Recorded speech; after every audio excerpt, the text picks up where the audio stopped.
নমস্কার, কেমন আছেন সবাই? স্মৃতিচিত্রের একটি নতুন ব্লগে আপনাদের সবাইকে স্বাগত। এখন ঘড়িতে সকাল 7টা। আজকে একটু সকাল সকালই রান্নাঘরে চলে এসেছি, আর এসেই প্রথমে চা করে নিচ্ছি শাম্মুর বাবার জন্য। আমাদের সবারই চা খাওয়া হয়ে গেছে। শাম্মুর বাবার খুব ঠান্ডা লেগেছে, তো ওই জন্য ওকে একটু অন্যরকমভাবে চাটা করে দিচ্ছি। চা করার জন্য প্রথমেই নিয়ে নিয়েছি একটু তুলসী পাতা, একটু আদা, একটু গোলমরিচ, লবঙ্গ, আর নিয়েছি একটু মিছরি। এই সব কিছু দিয়ে চা করলে সেই চাটা খেলে সর্দির খুব উপকার হয়। সে যখন ওর ঠান্ডা লাগে তখন ওকে আমি এভাবেই চা করে দিই। শুধু ও কেন, যখন শাম্মু বা আমাদের কারো ঠান্ডা লাগে তখন চাটা আমরা এইভাবেই খাই। যেহেতু ও আগে একবার চা খেয়ে নিয়েছিল, সেই জন্য ওকে একটু অল্প পরিমাণেই দিচ্ছি। আর বাইরে দেখুন সব মিস্ত্রি এসেছে। কেন জানেন তো? এখানে না এখন এই পঞ্চায়েত থেকে জলের পাইপ দিচ্ছে, সেই বাড়ি বাড়ি জল সরবরাহ করা হয় না, তার জন্য।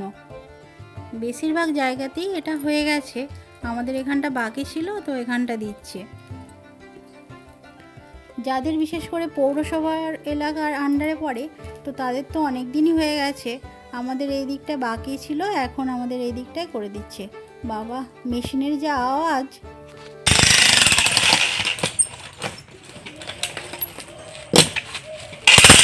আচ্ছা, এই মেশিনটার নাম কি আপনারা কেউ জানেন? আমাদের সাম্মতো ঘর থেকে আওয়াজ পেয়ে বেরিয়ে চলে এসেছে। তো এসেই ওর প্রথম প্রশ্ন, এই মেশিনটাকে কি বলে। ওর বাবাকে জিজ্ঞেস করছে। ওর বাবা কি বললো আমি ঠিক বুঝতে পারলাম না, তবে ও দাঁড়িয়ে আছে আর দেখছে যে কিভাবে কি করছে। যেন ওকে দেখে মনে হচ্ছে ওকে যদি এক্ষুনি ওর হাতে যন্ত্রটা দিয়ে দেওয়া হয়, তবে ওই বোধহয় সব কাজটা করে দেবে। আর এখানে দেখুন আমার মামা শ্বশুর এসে বসে পড়েছে গল্প করার জন্য। যে যেমনই হোক বা যত দূরেরই হোক, চেনা হোক অচেনা হোক, এই যে মানুষগুলো একে অপরের সাথে গল্প করে না, এটা বেশ ওদেরকে আনন্দ দেয়, আর আমাদেরও বেশ ভালো লাগে। যেহেতু বাড়ির সামনেই কাজ হচ্ছে, তাই কথা বলতে বলতে আমিও একবার ওনাদের জিজ্ঞেস করেছিলাম যে আপনারা কোথা থেকে আসছেন। বললেন যে মুর্শিদাবাদ থেকে। আচ্ছা, ঘর বাড়ি ছেড়ে, পরিবার ছেড়ে এই যে এত কষ্ট করে কাজ করছে মানুষগুলো, জানি না এদের সঠিক মূল্য এরা পান কি না। জানেন তো, আমি না ভীষণ ঘুরতে ভালোবাসি। আর আমি যখন ট্রাভেল করি তখন দেখি বিভিন্ন জন বিভিন্নভাবে কাজ করছে। যেখানে আমরা একটু রোদের মধ্যেই বাইরে বেরোতে ভয় লাগে, যে বাবা এত রোদ্দুর, সেখানে দেখি এত রোদের মধ্যে বড় বড় রাস্তাতে যখন কাজ হয়, ওই সব মানুষগুলোকে দেখলে তখন যেন নিজেদের কষ্টটা এমনিই দূরে চলে যায়। এদিকে দেখুন, ওইদিকে কাজ দেখতে দেখতে আমি কিন্তু এইদিকে রান্নাও চাপিয়ে দিয়েছি। আজকে রান্নার মেনুতে হচ্ছে ঢ্যাঁড়সের ঝাল, মুসুরির ডাল, আর উচ্ছে চচ্চড়ি। মা বলল মায়ের একটু তেল লঙ্কা দিয়ে আলু ভাতে মাখবে এর সাথে, আর আমাদের একটু ডিম ভেজে নেব। আজকের রান্না এটাই। ঢ্যাঁড়সটা দেখুন প্রথমে আমি অল্প করে ভেজে নিচ্ছি, এরপর একটু লঙ্কা, একটু নুন, হলুদ আর একটু সর্ষে বাটা দিয়েই ঢ্যাঁড়সের ঝালটা মোটামুটি করে নেব। আমাদের বাড়িতে খুব বেশি মশলা খায় না বলে আমিও খুব বেশি আর মশলা দিই না। তবে খুব বেশি মশলা দিলেই যে তরকারি খুব ভালো হয় এমন কোনো কিন্তু ব্যাপার নেই। অল্প মশলা দিয়েও তরকারি ভালো হয়, আর সেটা আমি এখানে আসার পর শিখেছি। এই যে আমি যেই রান্নাটা করছি, এই রান্নাতে কিন্তু খুব বেশি মশলা নেই, শুধুমাত্র অল্প একটু ওই সর্ষে বাটা আর একটু নুন, হলুদ, ওটা তো দিতেই হবে, তাই না? কিন্তু এইটা যে খেতে খারাপ হয়েছে তা কিন্তু না, খেতে কিন্তু খুবই ভালো হয়েছে।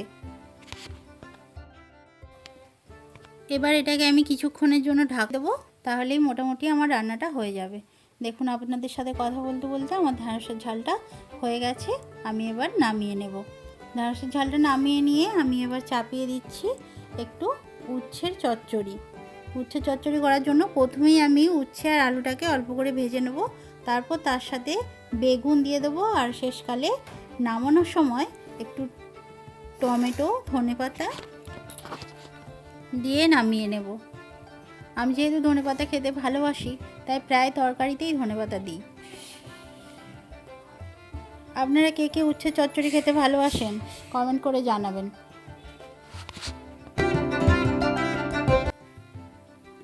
এদিকে উচ্ছে চচ্চড়ি হচ্ছে আর ওইদিকে আমার কিছু কাজ ছিল, সেগুলো আমি করে নিচ্ছি। দেখুন, সব কিছু তো আর ভিডিও করে দেখানো সবসময় সম্ভব হয়ে ওঠে না, তো যতটা সম্ভব হয় আমি আপনাদেরকে দেখানোর চেষ্টা করি। চলুন দেখি কতটা কাটা হলো, দেখি রাস্তাটা। ও বাবা, অনেকটাই দেখছি এইখান থেকে শুরু করেছে, এখান থেকে দেখছি অনেকটাই কেটে ফেলেছে।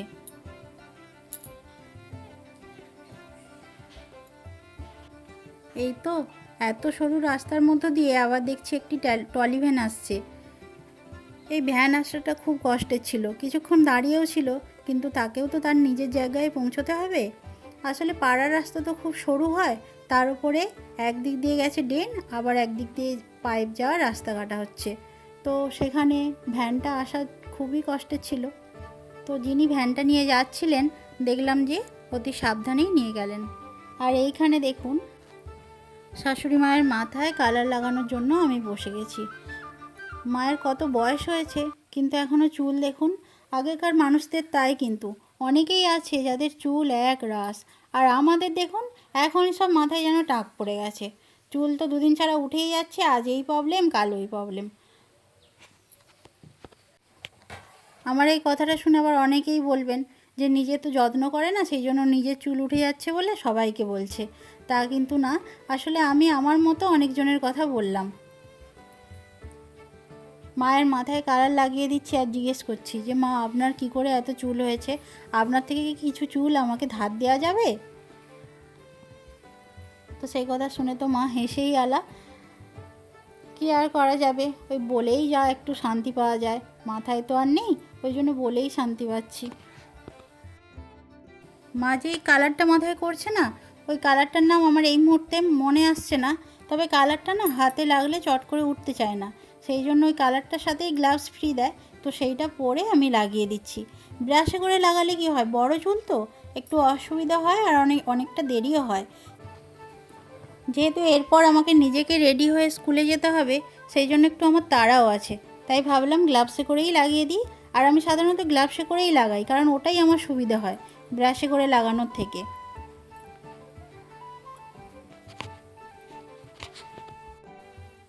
কালার লাগানো হোক আর যাই হোক, মাথায় কেউ যদি হাত দেয় আর হাত দিয়ে যদি একটু বেশ সুরসুরি মতো কিংবা একটু মাথার মধ্যে ম্যাসেজের মতো করে দেয়, মাথাটার কি আরাম হয়, তাই না? মনে হয় দু চোখ বুজে ঘুম আসছে। আমাদের মাকেও দেখুন আস্তে আস্তে কিন্তু ঠিক ঢুলবে বলে রেডি হয়ে গেছে।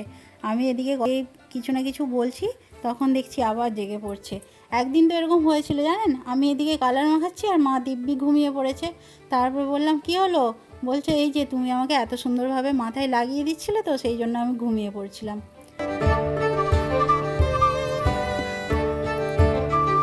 দেখুন এদিকে আমার কালার লাগাতে লাগাতে উচ্ছে চচ্চড়ি কমপ্লিট, আলুগুলো প্রায় সবই সেদ্ধ হয়ে গেছে।